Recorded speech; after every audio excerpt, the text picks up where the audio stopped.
Hello!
Time to go to work.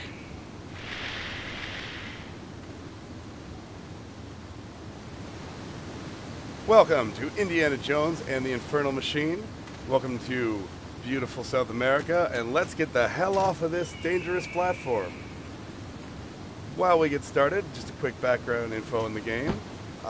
This game came out in November 1999 for Microsoft Windows. It was developed by LucasArts. And next year a port came out for the N64.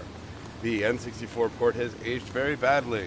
This is the PC version. It's much better. There was also a Game Boy Color version. So Indy's got basic movement, running, walking, turning. We use the side step. It's very limited usage. It doesn't work very well. Indy can jump in place, standing jump, and with a little momentum, running jump. Indy can also, of course, crawl. He comes with his trusty .45 revolver. You can see we also have the whip and some fists. It's not much treasure, but a poison kit, a chalk, a lighter, and a bunch of options. We're playing on the highest difficulty because that's where I played it originally. Also, Indy can roll. Probably not many games from this generation with that particular move. But let's get on to the staple of any good third-person adventure game, block pulling. Indy does not pull the blocks super fast and can only pull the blocks one at a time. You'll see here I grab it again. But let's take a second and have Indy introduce our second major mechanic of the game. What's this? Treasure. That's right, each level has 10 treasures. This will be a complete LP. I will be finding all 10 treasures. We'll get into their usage in a little bit, but for now, just know they are good to find. Our first real challenge is this little bit of platforming. Indy got to get lined up, you know, and whoop, little hiccup in the video there. Don't know what caused that. It happened when I recorded. But Indy can jump a lot further than he looks. That thing looks whippable. And what would an Indiana Jones game be without whipping things? Now the whip is mostly a tool. It's very rarely used as a weapon, but as you can see here, it makes quick work of those. We'll be on the lookout for those in the future. Lots of little dead ends, and it is always a good idea to carry around your gun because snakes and other vermin lurk behind any corner. There you got a quick look at combat. It's not very good. Indy kind of auto-aims, but we'll talk about that more when we get to a more combat-oriented level. Another thing we can do is look in first person. As you can see, there's a path up above. A little hole in the wall here where Indy can see some skeletons. But we found the treasure, so we can carry on. Just a short hop. And a skip. And then a whip.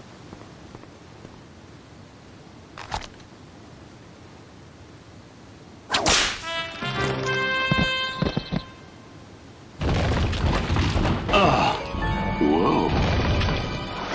Oh no, we've fallen. But luckily, we can get right back up there and grab that treasure we missed. Indy is a little finicky to control, as you can see, but its game is full of nice little touches, which is why I think it makes it great. Things like Indy putting his hat on after you get out of the water, and how the loading screens is the famous red line on a map. Now we can head back up to the roof of the structure, but for now, I just want that treasure. And we'll head right back down into the water. Most of the time when you see me dealing with water, I'll be underwater. It's quieter, and Indy moves a little faster. We seem to have reached the point where Indy saw something flashing, but a little bit of treasure hunting to take care of here first. Swimming does not factor hugely into the game. There's one level in particular that is a water level. We'll cross that bridge when we come to it. But in here we find an interesting example of physics. Indy cannot walk off ledges. You can only run. This is useful to know. Oh, poor chap. Well, we'll just take his gold and move on. Hey. Jumping's a little finicky. You'll see there's not quite enough room for Indy to fit. So, up we go.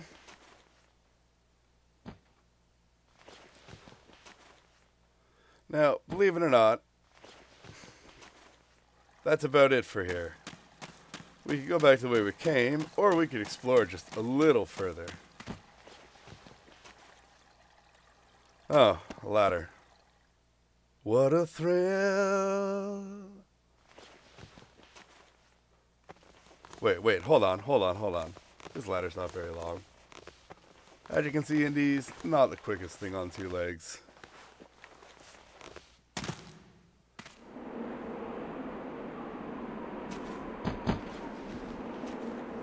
Big thing to remember in this game is that sometimes the answer is above you. And sometimes you want to use the standing jump.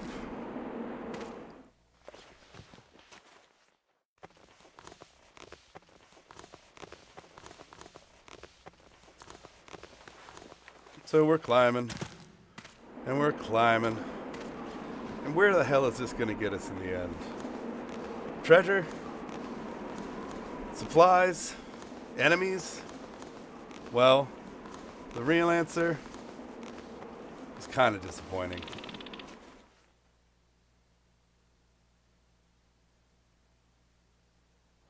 Just a big empty room with a hole, bringing us all the way back here. You can see the whipping post is broken off, leaving us a convenient jump. Nice little touch. Just excuse my platforming. But we don't have anything to grab on the roof, so it's right back in the hole.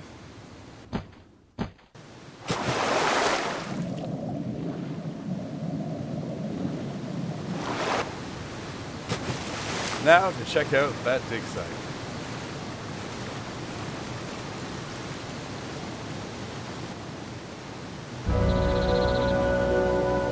Funny how I didn't spot this before. If this is the prize, I'll lose my grant for sure.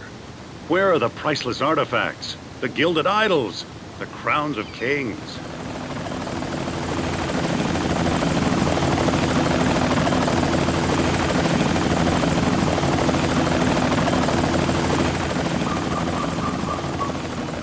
Good news never travels that fast. Better get up there. So, they didn't do a very good job on this dig site. Now what? They missed a gem. And over here, if we look in the other little corner, they missed another gem. What have we here? So, just for reference, this game takes place in 1947. Indy's currently in South America somewhere, pursuing a research grant. And that's a helicopter, so perfectly reasonable to see. Another thing this game likes to do is hide its collectibles down sneaky little switchbacks and hidden tunnels. This time we get a nice golden idol. An idol. Part of this game's biggest problem is a little bit of backtracking. You don't notice it so much your first time through because you're really engaged. But on this replay, you'll notice that I am trying to eliminate that as much as possible. Some places I'll be playing the more organic experience where I just sort of stumble around, but in a few cases I definitely will be, you know, taking the easy way out. Speaking of the easy way out, an easy treasure here. Hey buddy, I'm not looking so hot.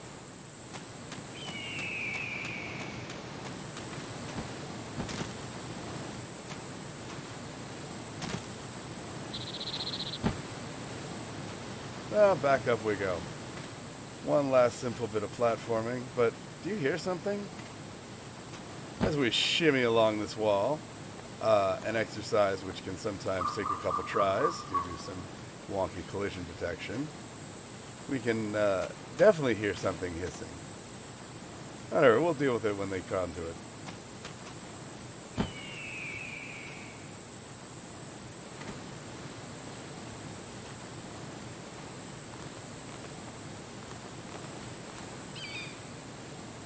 Yeah, it's getting quieter. Wait. Now I hear it.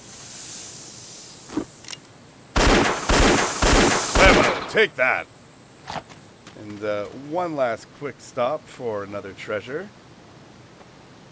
Just up this short little ladder here.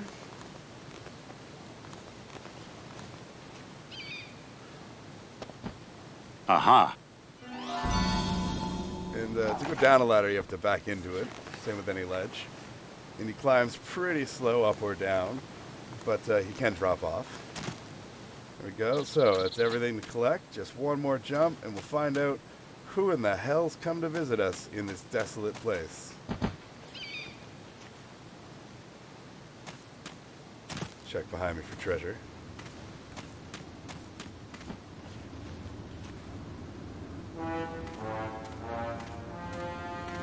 Oh no. What now?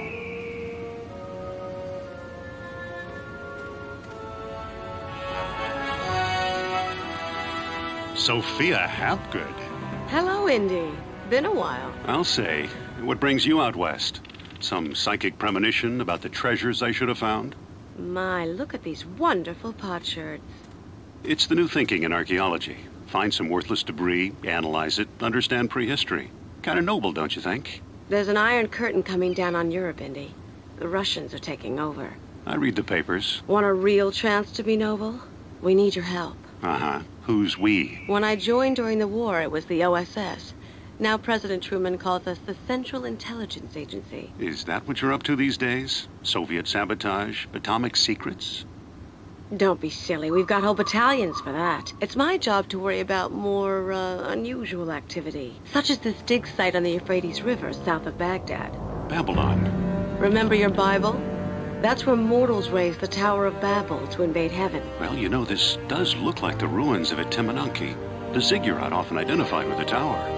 Very good, Dr. Jones. You're looking at the brainchild of one Gennady Volodnikov of the Leningrad Physics Institute. He thinks there's some truth to the biblical legend. Isn't he a godless communist? He's a physicist who studies manifolds and hyperspace. Quirky theoretical stuff. Now, what's a guy like that doing in Babylon? Not sure. All we really know is he thinks the atom bomb is a joke. Then why isn't the world laughing? Indy, suppose the tower housed some deadly force no one else had ever heard of. Something as dangerous as nuclear fission. And the Babylonians tore it down for reasons not discussed in the good book. Exactly. It's an amusing theory, but as you can see, I've got troubles of my own. You don't think I flew out here from Washington just to relieve your boredom, I hope? This came from the Russian dig site. Somebody made a mistake. This looks like part of a steam engine. Maybe a locomotive from the last century. There's no mistake. We've dated the thing. It's 2,600 years old. Really? Look at that little wheel spin. How'd you find it? Come on, Indy, we're the CIA. We have spies.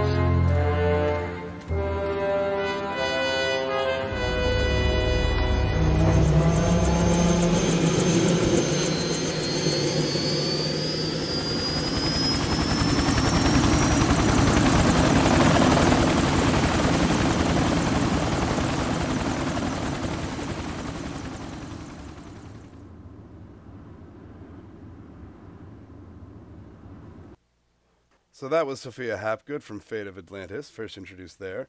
What you're looking at now is the end of level menu, which you can't see due to a recording error. I can't fix it. We're also taking a look at a store where you can buy a number of useful objects for Indy. Again, you can't see it. I will cut most of this out in the future.